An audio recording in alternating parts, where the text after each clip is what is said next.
Hello friends, आप सभी का स्वागत करते हैं हमारे चैनल रश्मि फन व्लॉग पर। तो आप सब देख रहे हैं दर्द से मोहब्बत भाग 65। इससे पहले इस कहानी के 64 भाग अपलोड हो चुके हैं चैनल पर। अगर आप सबने नहीं पढ़ा है तो ज़रूर पढ़ लीजिएगा। तो चलिए फ्रेंड, स्टार्ट करते हैं अपनी आज की कहानी। अब तक आप सबने पढ़ा था। सोनम बोलती है कि पापा, मैंने जब रुद्र से शादी करने का फैसला किया था तब बात बिल्कुल अलग थी और अब बात बिल्कुल अलग है। मैं उसके साथ एडजस्ट नहीं कर पाऊंगी। मिस्टर पटेल ने कहा कि मैं मिस्टर संजय से बात करके तुम्हें और रुद्र को अलग करवा दूंगा और तुम उसके साथ आराम से रह सकती हो। बेटा प्लीज़ तुम घर वापस आ जाओ।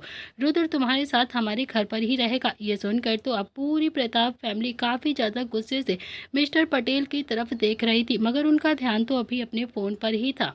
अब देखते हैं आगे इस कहानी में क्या होता है। तभी सोनम की आवाज़ आती है कि पापा प्लीज़ आप समझने की कोशिश कीजिए ना। मुझे रुद्र के साथ कहीं भी नहीं रहना है, मतलब कहीं भी नहीं। मुझे रुद्र पसंद ही नहीं है। मतलब आपने देखा ना कल कल कैसे उसने मेरे साथ एक भी फ़ोटो नहीं ली थी। उसे मुझ में ज़रा सा भी इंटरेस्ट नहीं है। प्लीज़ पापा, मैं अभी अपने फ्रेंड के साथ गोवा घूमने के लिए आई हूँ, मुझे घूमने दीजिए। मैं ना बिल्कुल भी खुद को परेशान नहीं करना चाहती हूँ। मेरे लिए बिल्कुल भी परेशान मत हुई है। और रही बात आपकी रेपुटेशन की, तो फिर किसी भी लड़की को पकड़कर रुद्र से शादी करवा दीजिए, मुझे कोई प्रॉब्लम नहीं है। क्या ही फर्क पड़ता है पापा। इतना कहकर सोनम ने भी फोन को कट कर दिया और फिर मिस्टर पटेल ने काफी ज्यादा गुस्से में फोन को दीवार पर दे मारा। इस वक्त उन्हें अपनी बेटी पर बहुत ज्यादा गुस्सा आ रहा था। वो लंबी लंबी सांसें ले रहा था। अभी संजय ने भी नील को इशारा किया और नील ने शुभ की तरफ घूर कर देखा तो शुभ, जो कि अभी पोहा खा रहा था, उसकी चम्मच एकदम से रुक जाती है। वो चम्मच अभी मुंह में ही लिए किचन की तरफ गया और फिर वहां से जल्दी से पानी लेकर आया। उसने भी पानी नील की तरफ बढ़ाया और फिर नील ने संजय की तरफ बढ़ा दिया। तो संजय ने भी अब मिस्टर पटेल को पानी देते हुए बहुत ही प्यार से कहा कि मिस्टर पटेल पानी पीजिए, रिलैक्स हो जाइए, ज़्यादा परेशान होने की ज़रूरत नहीं है, सब कुछ ठीक हो जाएगा। आप पहले पानी पीजिए, हम बैठकर बात करते हैं। इतनी बड़ी आफत नहीं आ गई है जो आप इतनी ज़्यादा टेंशन ले रहे हैं। आपको ज़रा सा भी परेशान होने की ज़रूरत नहीं है।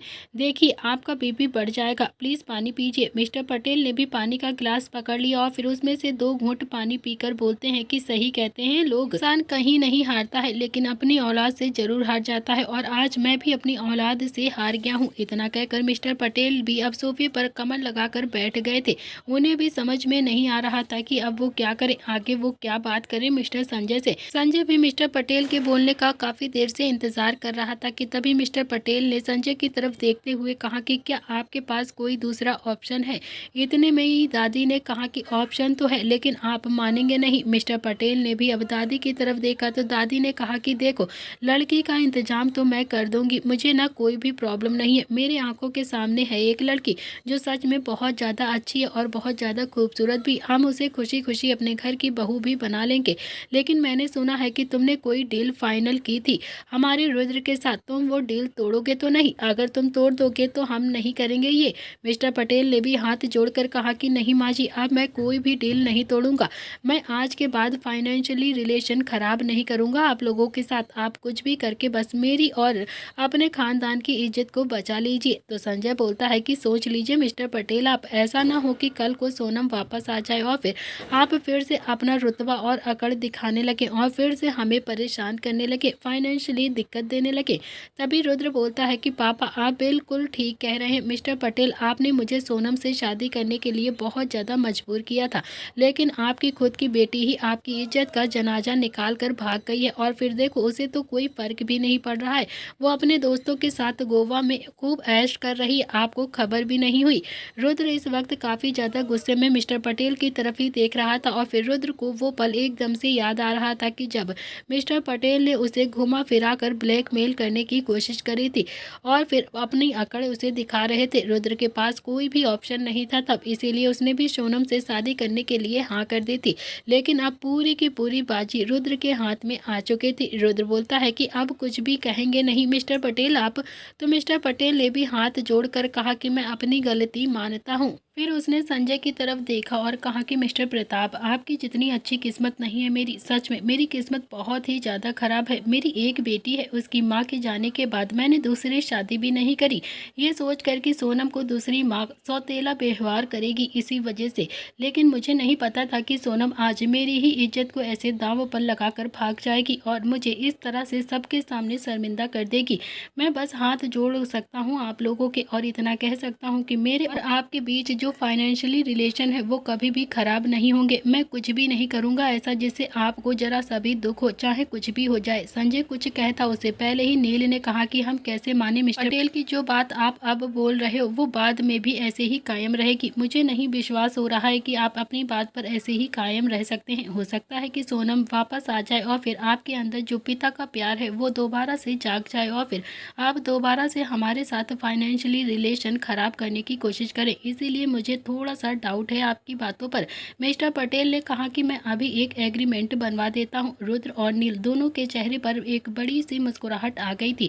रुद्र बोलता है कि जी हाँ, बनवा दीजिए, क्योंकि फाइनेंशियली रिलेशन को लेकर कोई भी रिस्क नहीं ले सकता हूँ, क्योंकि मेरे लिए बिजनेस सबसे ज़्यादा इम्पॉर्टेंट है। तो मिस्टर पटेल ने भी रुद्र की तरफ देखा और कहा कि ठीक है। इतना कहकर उसने भी अपना फ़ोन लिया और फिर किसी को कॉल करके कुछ इंस्ट्रक्शन दिए। आधे घंटे में एक आदमी कुछ फाइल लेकर वहां पर आ जाता है। मिस्टर पटेल ने भी वो फाइल अपने हाथों में ली और फिर उन पर साइन किया और फिर संजय की तरफ बढ़ाते हुए बोलते हैं कि लीजिए लीजिए मिस्टर प्रताप, ये एग्रीमेंट है, इससे अब मैं कभी भी अपनी बातों से नहीं पलटूंगा। अगर मैंने कोई भी डील कैंसिल की या फिर उस एग्रीमेंट को तोड़ने की जरा सी भी कोशिश की तो उसका सारा का सारा हर्जाना मैं दूंगा। मुझे ही सारा लॉस होगा, आपको कुछ भी नहीं होगा। सबके चेहरे पर बड़ी सी मुस्कुराहट आ गई थी और दिल में सुकून। लेकिन संजय भी अपनी अच्छाइयों से बहुत ज़्यादा मजबूर था। वो मिस्टर पटेल से बोलता है कि आप बिल्कुल भी फिक्र मत कीजिए, ऐसी नौबत कभी भी नहीं आएगी। बस आप पर्सनल और प्रोफेशनल दोनों ही लाइफ को अलग अलग रखिएगा। आपको कभी भी मुसीबतों का कोई भी सामना नहीं करना पड़ेगा। मैं मानता हूँ कि आपकी बेटी ने जो कुछ भी किया है वो बहुत ज़्यादा गलत किया है, लेकिन है तो वो आपकी ही बेटी ना। माफ़ी मांगने आए तो फिर उसे सीने से लगा लीजिएगा और माफ़ कर दीजिएगा। बिन माँ की बच्ची है, उसे ज़रा सा भी गुस्सा मत दिखाइएगा। मिस्टर पटेल थोड़ा सा भावुक हो गए थे। वो बोलते हैं कि मिस्टर प्रताप, मैं कहीं ना कहीं खुश था कि मेरी बेटी की शादी इस घर में हो रही है, क्योंकि मुझे आप जैसा परिवार शायद नहीं मिलता। मुझे लगा था इस घर में रहेगी तो उसे कुछ अकल आ जाएगी, कुछ संस्कार भी आ जाएंगे, लेकिन शायद उसकी किस्मत ऐसी है ही नहीं। उसकी किस्मत सच में बहुत ज़्यादा खराब है। वो नहीं जानती है उसने किसे खोया है। हीरा खोया है, हीरा। इतना कहकर मिस्टर पटेल उठे और बोले कि अब आपको जो सही लगे आप कर लीजिए, मुझे कोई भी प्रॉब्लम नहीं है। तभी दादी ने भी बहुत ही प्यार से कहा कि जो सही लगेगा तुम्हारे सामने ही करेंगे। रुको, तुम्हें उस लड़की से मिलवाती हूँ जिससे हम रुद्र की शादी करेंगे। सब हैरानी से अब दादी की तरफ देख रहे थे और तभी दादी ने भी किट्टू की तरफ देखा और कहा कि ये रही वो लड़की जिससे हम अपने रुद्र की शादी करेंगे। ये लड़की सच में बहुत ही ज़्यादा संस्कारी है। यह सुनकर तो अब किट्टू की आंखें लगभग बाहर ही आ गई थी और सबके चेहरे पर मीठी सी मुस्कुराहट आ गई थी। तो वहीं रुद्र की नज़र तो अभी किट्टू पर ही टिकी हुई थी। वो मुस्कुराता हुआ किट्टू की तरफ देख रहा था और किट्टू को तो जैसे कुछ समझ ही नहीं आ रहा था। उसके हाथ में जो चम्मच थी जिससे वो अभी पोहा खा रही थी, वो चम्मच उसके हाथ से अचानक से छूटकर जमीन पर गिर पड़ी थी। उसकी आंखें शॉक्ड से बड़ी हो चुकी थी। किट्टू को तो जैसे समझ ही नहीं आया कि अभी अभी दादी ने सबके सामने क्या कहा है। इतने में दादाजी ने भी किट्टू की तरफ देखा और बहुत ही प्यार से कहा कि किट्टू, तुम देख रही हो ना, अब तो हमारी इज्जत पर बनाई है और तुम तो बहुत ही ज़्यादा अच्छी लड़की हो ना, बहुत ही ज़्यादा संस्कारी हो, कर लो ना हमारे रुद्र से शादी प्लीज़। किट्टू ने एक नज़र रुद्र की तरफ देखा और फिर दादाजी की तरफ हैरानी से देखने लगती है। इतने में ही संजय भी उठकर अब बहुत ही प्यार से किट्टू के पास आ गया और फिर मुस्कुराकर बोलता है कि बेटा, सब कुछ अब तुम्हारे सामने ही हुआ है। सोनम चली गई है और उसके पापा को तुम देख ही रही हो, वो इस वक्त कितना ज़्यादा परेशान है। इस वक्त अगर शादी नहीं हुई तो फिर बहुत ज़्यादा बदनामी हो जाएगी हमारी। संजय इससे आगे कुछ और कहता उससे पहले ही मिस्टर पटेल उठकर किट्टू के पास आ गए और फिर अपने हाथ जोड़कर बोलते हैं कि बेटा, अब तो दो खानदानों की इज्जत बस तुम्हारे ही हाथ में है। बचा लो हम लोगों की इज्जत प्लीज़। अगर तुम हाँ कर दोगी ना तो फिर हमारी हमारी इज्जत बच जाएगी और ना जाने हमने कितने बड़े बड़े बिजनेसमैन को शादी में इनवाइट कर लिया है। अगर तुम शादी के लिए नहीं मानी ना तो बहुत ज़्यादा बेइज्जती हो जाएगी हमारी। अब अगर शादी नहीं होगी तो फिर हमारी तो इज्जत पर बनाएगी। तो कुछ भी समझ में नहीं आ रहा था। वो तो एकदम से शॉक्ड होकर जम सी खड़ी हो गई थी। उसकी आंखों से हल्का हल्का सा पानी आने लगा था। उसने तो कभी अपने सपने में भी नहीं सोचा था कि वो प्रताप फैमिली में आ जाएगी और फिर रुद्र से उसे शादी करने के लिए कहा जाएगा। उसकी और रुद्र की शादी हो जाएगी। किट्टू ने भी एक नज़र संजय की तरफ देखा और फिर एक नज़र मिस्टर पटेल की तरफ देखा और फिर वो चुपचाप से बिना कुछ जवाब दिए ही आंखों में पानी लेकर सीढ़ियों से होते हुए अपने कमरे की तरफ चली जाती है। उसके जाते ही संजय ने रुद्र की तरफ देखा तो रुद्र ने भी अपनी पलकें झपका दी, जैसे कहना चाहता हो कि आगे मैं संभाल लूंगा, आपको जरा सा भी कुछ सोचने की जरूरत नहीं है। संजय ने भी अब मिस्टर पटेल की तरफ देखा तो मिस्टर पटेल बोलते हैं कि लगता है वो लड़की शादी नहीं करना चाहती है रुद्र से। सब कुछ मेरी वजह से ही हुआ है, सब कुछ मेरी ही गलती है। मैंने काश अपनी बेटी की शादी की बात यहाँ पर ना करी होती। और तभी संजय भी एकदम से फ्लो में बोलता है कि अरे जाइए अपनी बेटी को ढूंढिए, कहीं ऐसा ना हो कि किडनैपर उसके साथ कुछ उल्टा सीधा कर दे और फिर आप कहीं के भी ना रह जाएं। तभी संजय ने भी इतना ही कहा था कि तभी झटके से रुद्र ने अपने पापा की तरफ आंखें दिखाई और वहीं मिस्टर पटेल भी अब हैरानी से संजय की तरफ ही देख रहे थे। संजय भी ये बात बहुत ही अच्छे से समझ गया था कि हो ना हो उसने फ्लो में कुछ ज्यादा ही बोल दिया है, जिससे सारा भांडा अभी फूटने ही वाला है। और तभी संजय भी अब जल्दी से अपनी बातों को ठीक करता हुआ झट से बोलता है कि अरे वो मेरा तो दिमाग से एकदम से निकल ही गया, आपकी बेटी खुद ही तो घर से भागी है। मेरे कहने का मतलब ये है कि मुझे लगा था कि आपकी बेटी को किसी ने शायद किडनैप कर लिया हो। खैर वो सब कुछ छोड़िए, मैं ना कुछ ज़्यादा ही बोल गया फ्लो में। अब जाइए मिस्टर पटेल, जाकर अपनी बेटी को समझाइएगा और अपनी बेटी को अच्छे से प्यार से फिर से मनाकर घर ले आइएगा, उससे बात कीजिएगा, बाकी का मैं खुद ही संभाल लूँगा। मैं किट्टू को मना लूँगा शादी करने के लिए। मिस्टर पटेल ने भी हाँ में अपनी गर्दन हिला दी और फिर एक बार फिर से संजय की तरफ अपने हाथ जोड़े तो संजय ने इस बार हाथ मिस्टर पटेल के हाथों पर रखकर बहुत ही प्यार से कहा कि अरे मिस्टर पटेल, बार बार हाथ जोड़कर शर्मिंदा मत कीजिए, मुझे ना बहुत ज़्यादा बुरा लग रहा है आपके लिए। बस आप ये वादा कीजिए कि बिजनेस और पर्सनल लाइफ अलग अलग ही होगी, आज से हमारी कोई भी दिक्कत नहीं होगी, यही बहुत बड़ी बात है। अब आप जाइए। तो मिस्टर पटेल भी अब वहाँ से चले गए थे और जैसे ही मिस्टर पटेल वहाँ से गए वैसे ही संध्या काफ़ी ज़्यादा गुस्से में बोलती है कि ये सब हो क्या रहा है यहाँ पर, मुझे तो कुछ समझ ही नहीं आ रहा है। तभी संजय ने भी संध्या की तरफ देखते हुए कहा कि क्या हो रहा है, मतलब उनकी बेटी घर से भाग गई है। संध्या बोलती है कि संजय बनो मत, आप समझे। संजय बोलता है कि मैं तो बस ऐसे ही बनूंगा, क्या कर लोगी तुम, सुबह से देख रहा हूँ भड़क रही हो सिर्फ मेरे ऊपर, क्या प्रॉब्लम क्या है तुम्हारी, क्या चाहती क्या हो, सच में रुद्र की शादी सोनम से हो जाए यही चाहती हो क्या तुम। संध्या भी अब संजय की तरफ घूर कर देखती है और बोलती है कि हाँ बिल्कुल यही चाहती हूँ मैं, यही चाहती हूँ, यही चाहती हूँ। आपको क्या लगता है कि किट्टू इससे शादी कर लेगी, कभी नहीं करेगी वो इससे शादी। अगर वो इससे शादी कर भी लेती है तो क्या किट्टू के साथ ये निभा देगा सारी जिंदगी, उस लड़की को अंगूठे तले दबा के रखेगा ये हमेशा। क्या आप चाहते हैं कि आप अपनी बेटी की शादी ऐसे लड़के से करेंगे जो हमेशा उसे अपने इशारों पे नचाए, वो लड़की एहसानों तले हमेशा दबी हुई हो। आप समझते क्यों नहीं है, आप बिल्कुल गलत कर रहे हैं ये। संजय बोलता है कि मैं रुद्र को समझता हूँ बहुत अच्छे से, बहुत अच्छे से मैं जानता हूँ अपने बेटे को, तुम्हें बिल्कुल भी फिक्र करने की जरूरत नहीं है इसके लिए। फिलहाल हमें अपनी इज्जत बचानी होगी संध्या, कुछ भी करके किट्टू और रुद्र की शादी करवानी ही होगी। संध्या बोलती है कि कौन सी इज्जत बिगड़ रही है हमारी, आप बाप बेटे मिलकर जानबूझकर इज्जत बिगाड़ रहे हैं, समझे आप। इतना कहकर संध्या भी थोड़ा सा गुस्से में वहां से चली जाती है और संध्या के गुस्से करने से किसी को भी कोई फर्क नहीं पड़ रहा था, जैसे सब अपनी अपनी ही धुन में मगन हो, किसी को कोई फर्क नहीं पड़ रहा था। तभी संजय ने भी अपने दोनों ही होनहार बेटों की तरफ देखा और कहा कि सुबह से पोहा ही खा रहे हो तुम लोग, तुमसे ये पोहा ठूसा नहीं गया अभी तक। निहाल ने भी शुभ की तरफ देखा और फिर शुभ ने निहाल की तरफ देखा और तभी शुभ भी पोहा सटकते हुए बोलता है कि 2 नहीं 3, किट्टू भी तो खा रही थी पापा, लेकिन आप लोगों ने शादी की बात छेड़कर उसे ऊपर भेज दिया और वो बेचारी खाते खाते ही छोड़कर चली गई। संजय ने भी दांत पीसते हुए कहा कि अरे मेरा मन करता है ना कभी कभी कि तुम दोनों को मैं क्या ही कर दूं। इतना कहकर वो भी अब सीधा अपने कमरे की तरफ जाने लगा और तभी पीछे से दादी की बोलने की आवाज आती है, हाँ हाँ संध्या को मना ले, शाम को मेहंदी भी है, कहीं ऐसा ना हो कि वो ऐसे ही रूठ कर बैठ जाए और फिर पूरे फंक्शन का मजा ही एकदम से किरकिरा हो जाए, जल्दी से जाओ उसे मना ले। संजय ने भी पलट कर दादी की तरफ घूर कर देखा और फिर एक बार ना में अपनी गर्दन हिला दी और फिर से अपने कमरे की ओर एकदम से बड़बड़ाता हुआ चला जाता है। तो वहीं नील ने भी रुद्र की तरफ देखा तो रुद्र भी अब सोफे पर से उठा और बोलता है कि हाँ जा रहा हूँ उससे पूछने के लिए। इतना कहकर रुद्र भी अब सीढ़ियों से होता हुआ सीधा कमरे की तरफ जाने लगता है। तो रुद्र भी अब सीधा किट्टू के कमरे में गया तो फिर किट्टू बेड पर लेटकर रो रही थी। रुद्र को बहुत ज़्यादा बुरा लग रहा था, लेकिन फिलहाल के लिए उसके पास किट्टू को समझाने का वक्त नहीं था। उसने भी अब हल्का सा खांसते हुए कहा कि किट्टू, तुम रो क्यों रही हो? इसमें रोने वाली क्या बात है? इतना भी क्यों रोना आ रहा है तुम्हें? किट्टू ने जैसे ही रुद्र की आवाज़ सुनी, वो जल्दी से एकदम से हड़बड़ाहट में बेड से उठ गई और फिर अपने आंसुओं को पोंछते हुए बोलती है कि सोनम मैडम मिल जाएंगी ना? फिर बोलता है कि अगर सोनम नहीं मिली तो? किट्टू बोलती है कि क्यों नहीं मिलेंगी, वो ज़रूर मिल जाएंगी। आप तो इतने ज़्यादा अमीर इंसान हो ना, तो फिर जब आप मेरे पापा को ढूंढ सकते हो तो क्या आप सोनम मैडम को नहीं ढूंढ सकते हो? आप ज़रूर ढूंढ सकते हो उन्हें, आप एक बार कोशिश तो कीजिए। रुद्र भी खुद में ही बड़बड़ाता है और बोलता है कि यार, अब सोनम को तो उठवाया भी मैंने ही है, तो फिर क्या ढूंढूं भी मैं ही? किट्टू की रुद्र की आवाज़ों में कुछ भी सुनाई नहीं देता है। वो धीरे से बोलती है कि आप कुछ कह रहे हैं क्या सर? रुद्र बोलता है कि देखो, मेरे घर की इज्जत अब तुम्हारे ही हाथों में है, समझी तुम? मुझे बस तुम्हारा ही डिसीजन जानना है, हाँ या फिर ना। किट्टू ने हाथ जोड़ लिए और फिर थोड़ा सा गिड़गिड़ाते हुए बोलती है कि सर प्लीज़ आप ऐसा मत कीजिए, बिल्कुल प्लीज़ ऐसा मत कीजिए, ऐसा मत करिए ना, मेरी बात तो सुनिए। मेरे पापा मिल जाएंगे ना तो फिर मैं यहाँ से चली जाऊँगी।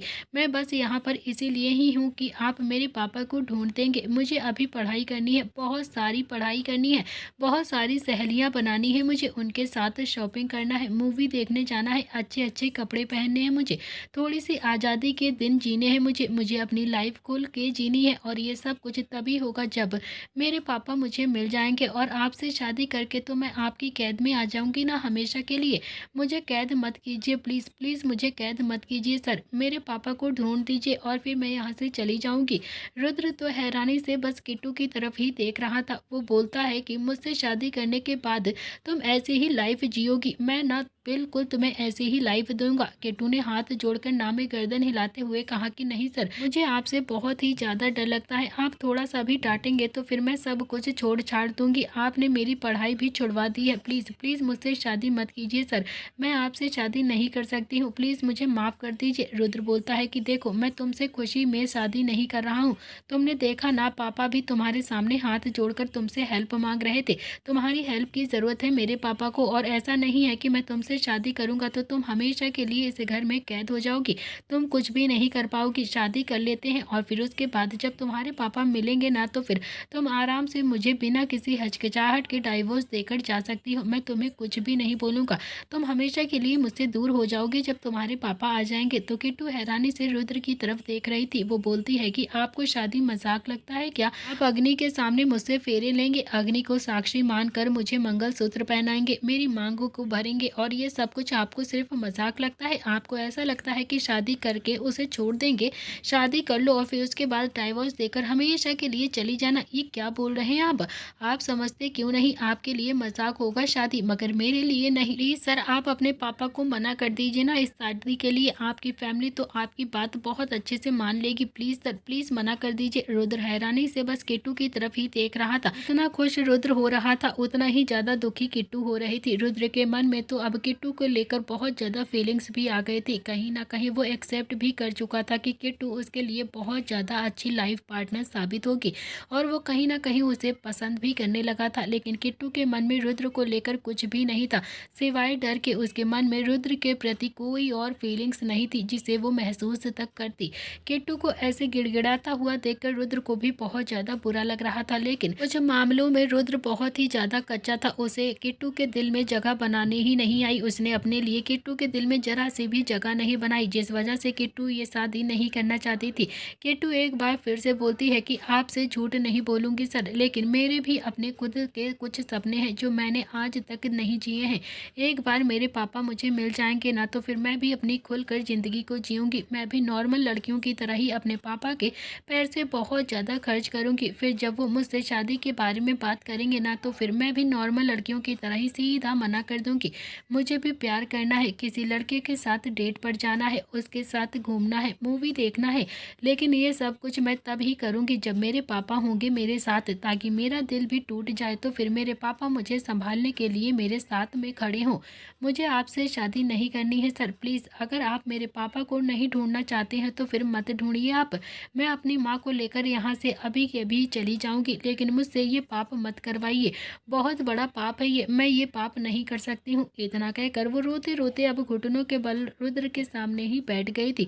रुद्र का दिल तो अब जोरों से धड़कने लगा था। उसे तो लगा था कि वो किट्टू के पास आएगा और उसे थोड़ा सा डराएगा और फिर किट्टू शादी के लिए तुरंत ही मान जाएगी, लेकिन किट्टू उससे शादी कभी भी नहीं करना चाहती थी। उसका दिल उससे बिल्कुल भी शादी नहीं करना चाहता था। उसने भी फ्लो में अपने दिल की आधी ख्वाहिशों को रुद्र को बता भी दिया था, और जब उसके पापा आएंगे तो फिर वो क्या क्या करना चाहती है। तो वहीं रुद्र को अब समझ में आ रहा था कि उसने अपने बारे में तो सोच लिया था, लेकिन किट्टू के बारे में उसने सोचा ही नहीं था। अब कहीं ना कहीं उसे बहुत ज़्यादा खुद पर गुस्सा आ रहा था। रुद्र ने एक गहरी सांस ली और बोला कि ठीक है, तुम रोना बंद करो, मैं पापा को मना कर दूंगा शादी के लिए। किट्टू ने भी गर्दन उठाकर रुद्र की तरफ देखा और फिर से हाथ जोड़कर गिड़गिड़ाते हुए बोलती है कि sorry sir, I am really very very sorry. Rudra ने कहा कि कोई बात नहीं, रोना बंद करो तुम, और फिर हाँ, टेबलेट लेकर थोड़ी देर सो जाओ, शादी के लिए मैं खुद ही मना कर दूंगा, तुम्हारी तबीयत खराब हो जाएगी, और फिर अगर इस बार तबीयत खराब हो गई ना तो फिर मैं सच में तुम्हारे पापा को कभी भी नहीं ढूंढूंगा, इसीलिए अपनी तबीयत का ध्यान रखो।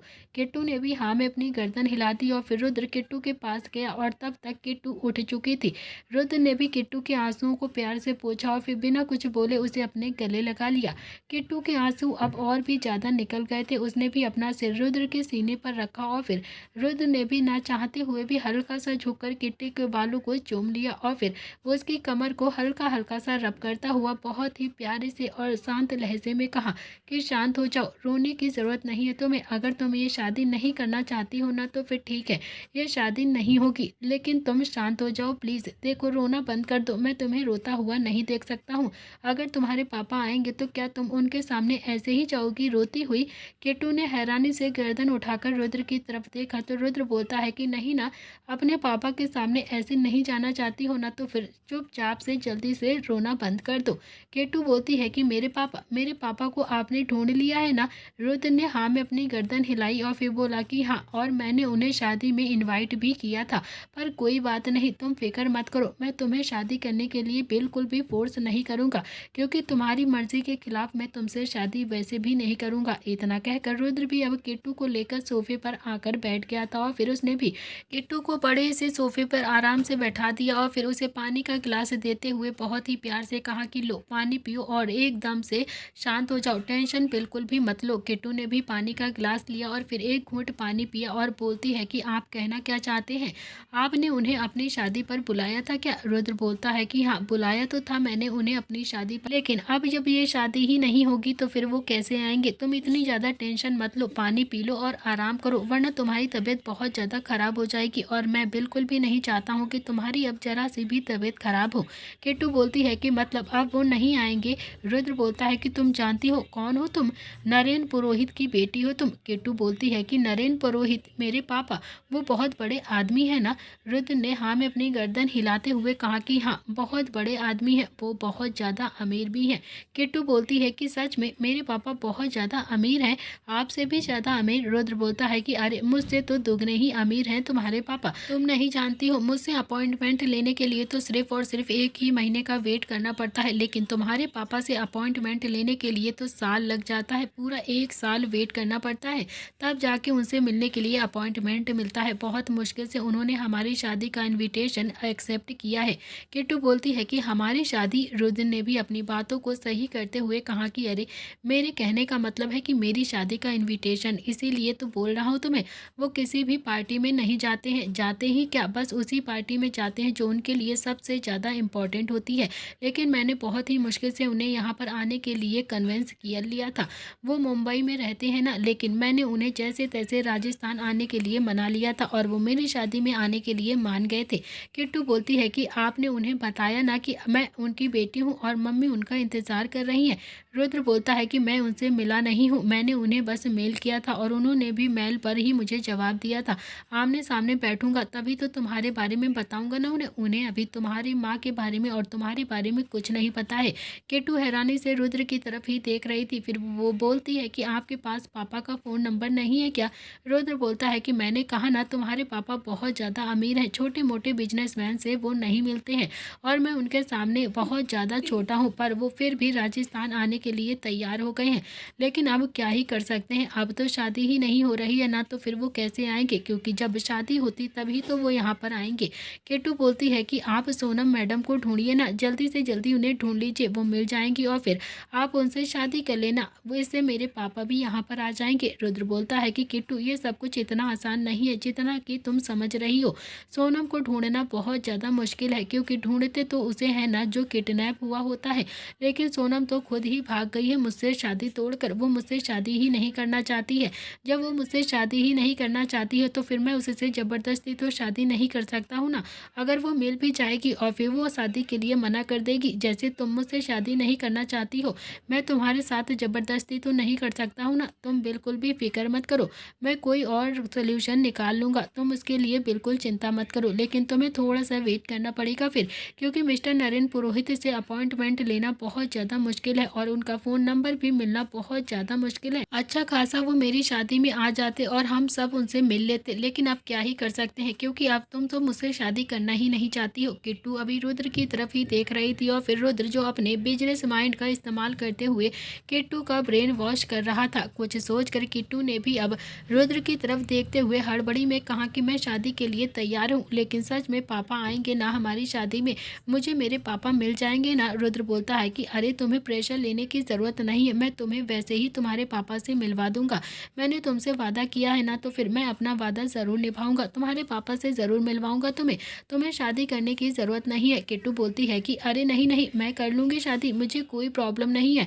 मेरी शादी करने से अगर मेरे पापा राजस्थान आते हैं और फिर मैं उनसे मिलती हूँ तो फिर मैं शादी कर लूँगी आपसे।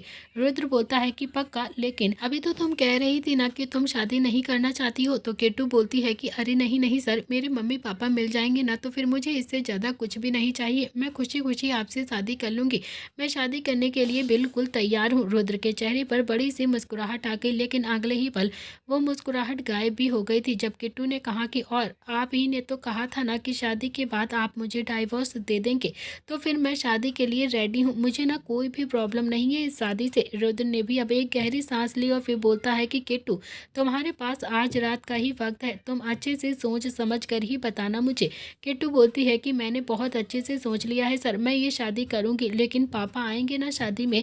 रुद्र बोलता है कि हाँ, तुम्हारे पापा ने मुझे मेल का जवाब तो दिया था कि वो ज़रूर आएंगे हमारी शादी में, मुझसे उन्होंने पक्का प्रॉमिस किया था कि वो ज़रूर आएंगे हमारी शादी में। तो किट्टू बोलती है कि तो ठीक है, फिर मैं रेडी हूँ, बस पापा आ जाए मेरे। रुद्र ने भी हाँ में अपनी गर्दन हिलाई और फिर बोला, फिर भी किट्टू, मैं तुम्हें आज रात का वक्त देता हूँ, अच्छे से सोच समझ कर अपना फैसला मुझे बता देना कल। ये मत समझना कि तुम मुझसे शादी नहीं करोगी तो फिर मैं तुम्हारे पापा से तुम्हें नहीं मिलवाऊंगा, इसीलिए तुम आज भी सोच लो और कल भी सोच कर बताना, थोड़ा सा वक्त लगेगा तुम्हें, लेकिन मैं तुम्हारे पापा से ज़रूर मिलवा दूंगा तुम्हें। किट्टू ने भी अपने आंसुओं को झट से पोंछा और बोली कि नहीं, मैं रेडी हूँ शादी के लिए। रुद्र भी खड़ा होकर बोलता है कि फिर भी तुम्हारे पास आज रात का वक्त है किट्टू, अच्छे से सोच लो। इतना कहकर वो भी अब सीधा कमरे से बाहर चला गया, क्योंकि इस वक्त उसे बहुत ज़्यादा बेचैनी हो रही थी, अंदर ही अंदर बहुत ज़्यादा घबराहट हो रही थी। तभी उसके सामने नील आकर खड़ा हो गया। नील ने भी अपनी एक एब्रो चढ़ाकर कहा कि तुमने उससे झूठ क्यों बोला? तो रुद्र भी थोड़ा सा गुस्से में बोलता है कि अगर झूठ नहीं बोलता तो फिर क्या करता? वो मेरे सामने ऐसे गिड़गिड़ा रही थी, हाथ जोड़ रही थी कि वो मुझसे शादी नहीं करना चाहती है, तो फिर मैं क्या करता? ये सुनकर तो नील को एकदम से हंसी आ गई थी और फिर उसने भी पहले दरवाजे की तरफ देखा जो कि अभी खुला हुआ था। फिर उसने रुद्र की बाजू पकड़ी और फिर उसे खींच कर अपने कमरे के अंदर लेकर आ गया और फिर उस पर थोड़ा सा हंसता हुआ बोलता है कि उसने शादी करने के लिए मना कर दिया तुझे? वाह वाह वाह, पहली बार बच्चे ने कुछ अच्छा काम किया है। रुद्र का मूड बहुत ज़्यादा खराब हो चुका था। वो किट्टू से झूठ नहीं बोलना चाहता था, लेकिन अब उसे किट्टू से ही शादी करनी थी, तो फिर उसके लिए वो कुछ भी कर सकता था। उसे झूठ बोलना भी कुछ भी गलत नहीं लग रहा था। रुद्र ने भी हाँ में अपनी गर्दन हिलाते हुए कहा कि हाँ और क्या, जिस हिसाब से वो मेरे सामने गिड़गिड़ा रही थी ना, मेरा मन तो ऐसा हो रहा था कि जैसे पता ही नहीं मैं क्या ही कर दूँ उसे। मुझसे बोल रही थी कि नहीं करनी है मुझसे शादी उसे। तो नील ने भी अब हंसकर कहा कि अच्छा, तो तुझे ना खुद पर शर्म नहीं आई क्या जरा सी भी? रुद्र ने थोड़ा सा गुस्से में नील की तरफ घूर कर देखा। तो नील ने फिर से हंसकर कहा कि नहीं, मेरे कहने का मतलब ये है कि द बिजनेस फेमस टाइकून रुद्राक्ष प्रताप सिंह को किट्टू जैसी लड़की ने रिजेक्ट कर दिया। ये तो बहुत ज़्यादा सोचने वाली है, जो ना ठीक से पढ़ी लिखी है और ना ही उसका कोई स्टैंडर्ड है। उसका पैर भी थोड़ा सा खराब है, कुछ भी नहीं है उस लड़की के पास। और तो और तुम खुद उसे कुछ भी नहीं समझते हो, उसे बिल्कुल दबा कर रखते हो। उस लड़की ने तुम्हें रिजेक्ट कर दिया। यार मुझे तो ना तेरी हालत पर थोड़ा सा तरस भी आ रहा है और थोड़ी थोड़ी शर्म भी। मतलब जिससे अच्छे अच्छे बिजनेसमैन की बेटियां शादी करना चाहती हैं, उंगलियों पे नाचना चाहती हैं, उसे एक लंगड़ी लड़की ने रिजेक्ट कर दिया। What a surprise! नील ने लंगड़ी वर्ड पर ज़्यादा जोर दिया था, इसीलिए रुद्र ने भी थोड़ा सा गुस्से में नील की तरफ देखा और फिर बोला कि बहुत हुआ, मेरा पहले ही दिमाग बहुत ज़्यादा खराब है। मैं उससे झूठ नहीं बोलना चाहता था, लेकिन मेरे पास कोई दूसरा ऑप्शन नहीं था। किसी ऐसी वैसी लड़की के साथ शादी करने से बेहतर यही होगा कि मैं किट्टू से ही शादी कर लूँ। कम से कम वो मेरे परिवार में मिलकर तो रहेगी, कोई और अगर आ गई ना तो जीना हराम कर देगी, मेरा भी और साथ ही साथ परिवार का भी। नील बोलता है कि हाँ हाँ, मैं समझ गया, लेकिन उसने तुझे रिजेक्ट तो कर दिया है ना मेरे भाई। इतना कहकर नील भी आराम से बेड पर आकर बैठ गया और फिर से जोर जोर से हंसने लगा।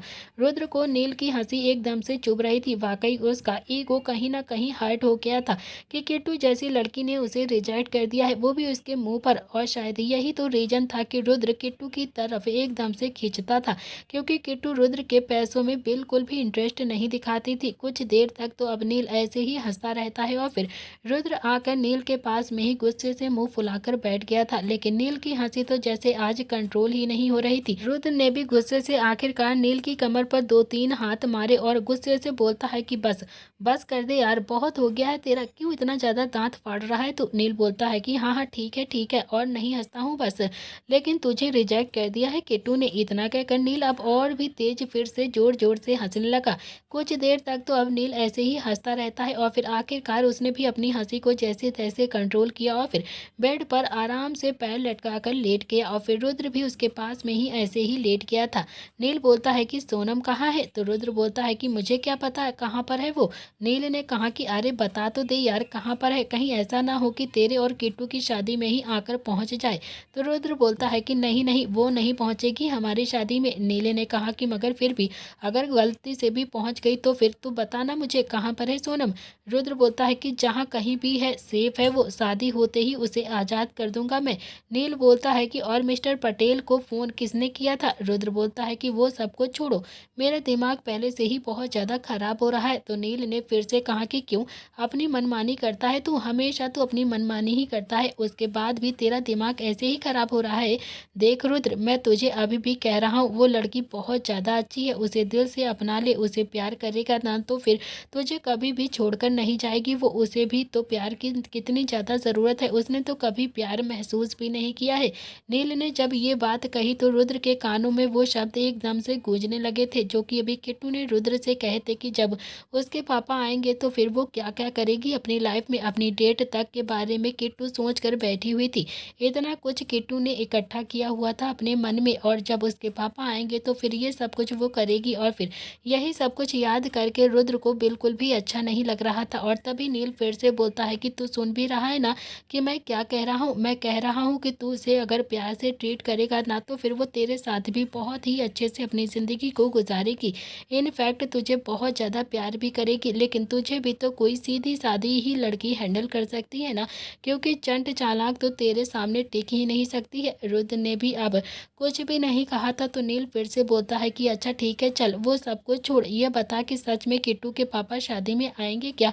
रुद्र बोलता है कि तू जानता तो है ना मैंने उससे झूठ बोला है। नील बोलता है कि अच्छा, और अगर उसने तुझसे शादी के दिन ही पूछ लिया कि उसके पापा कहाँ पर हैं, तब तू क्या करेगा? क्या जवाब देगा तू किट्टू को? रुद्र ने भी अपनी आंखें कस के बंद की हुई थी, उसके बिना आंखें खोले ही उसने कहा कि मुझे नहीं पता है कि मैं क्या करूंगा, मुझे इतना पता है कि किट्टू मेरे लिए बिल्कुल ठीक है। नील भी अब रुद्र की तरफ देखता है और घूर कर थोड़ा सा गुस्से से बोलता है कि ठीक नहीं, परफेक्ट है, परफेक्ट तेरे लिए, समझा तू? लेकिन मुझे तो समझ में नहीं आता है कि तू उससे प्यार करता है या फिर उसमें भी सच में उसके ऊपर एहसान ही दिखा रहा है। यह सुनकर तो रुद्र ने भी अब अपनी आंखें खोली और फिर नील की तरफ घूर कर देखा और फिर बेड से उठता हुआ बोलता है कि तेरे पास 2 मिनट बैठ जाऊं ना तो फिर, लेकिन लेकिन तू तो बस सवालों की बौछार लगा देता है मेरे पास। इतना कहकर वो सीधा वॉशरूम की तरफ जाने लगा और तभी नील बोलता है कि अबे कितनी बार नहाएगा तू। रुद्र ने कहा कि एक बार और नहाऊंगा। इतना कहकर वो सीधा वॉशरूम के अंदर चला गया और थोड़ी देर के बाद वो शावर के नीचे खड़ा हुआ था। रुद्र झूठ नहीं बोलता था और आज उसने किट्टू से बहुत बड़ा झूठ बोल दिया था। उसे सच में बिल्कुल भी अच्छा नहीं लग रहा था। उसे समझ में नहीं आ रहा था कि अगर उसने सच में शादी के वक्त उससे पूछ लिया कि उसके पापा कहाँ पर हैं तो फिर क्या होगा। तो वहीं नील रुद्र की हालत पर उसे बहुत ज़्यादा तरस आ रहा था। वो खुद से ही बड़बड़ाते हुए बोलता है कि यार ये लड़का अगर वक्त पर अपने दिल की बात किट्टू से नहीं कहेगा ना तो सच में बहुत ज़्यादा रायता फैल जाएगा और कैसे समेटेगा ये अकेला इतना ज़्यादा रायता। क्या करूँ मैं, हे भगवान कुछ तो आइडिया दे मुझे। तो दोस्तों इसी के साथ इस कहानी का आज का एपिसोड यहाँ पर समाप्त हो रहा है। कल का एपिसोड बहुत ही ज़्यादा इंटरेस्टिंग होगा। क्या करेगा रुद्र और कहाँ से आएगा नरेन? क्या किट्टू और रुद्र की शादी हो पाएगी या फिर आने वाला है एक नया ट्विस्ट?